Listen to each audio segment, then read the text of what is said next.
ప్రజ్వల్ రేవణను ఆసుపత్రికి తరలించారు సిట్ అధికారులు. బెంగళూరులోని లేడీ కర్జన్ ఆసుపత్రిలో వైద్య పరీక్షలు నిర్వహిస్తున్నారు డాక్టర్లు. అనంతరం ప్రత్యేక కోర్టులో ప్రజ్వల్ రేవణను ప్రవేశపెట్టనున్నారు. కస్టడీకి అప్పగించాలని కోర్టులో పిటిషన్ వేయనుంది సిట్. ఆయన తల్లి భవానీ రేవణకు సైతం నోటీసులు జారీ చేసింది. రేపు ఆమె ఇంట్లోనే ప్రశ్నిస్తారని సిద్ధంగా ఉండాలని తెలిపింది.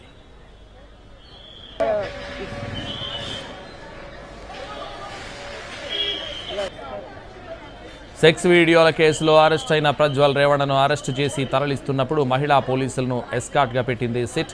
ప్రజ్వల్ను మహిళా పోలీసులే ప్రశ్నిస్తున్నారు.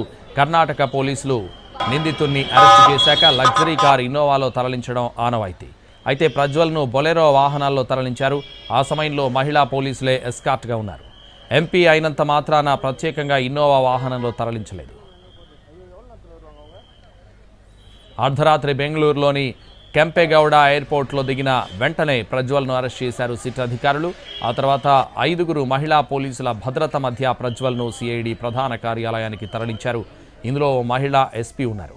సెక్స్ వీడియోల స్కాండల్, లైంగిక వేధింపులు, రేప్ ఆరోపణలు ఎదుర్కొంటున్న ప్రజ్వల్ విషయంలో సిట్ సీరియస్గా దర్యాప్తు చేస్తోంది. ప్రజ్వల్ కేసులో బాధితులుగా ఉన్న మహిళలకు భరోసా ఇచ్చేందుకే మహిళా పోలీస్ ఎస్కార్ట్నిచ్చింది సిట్.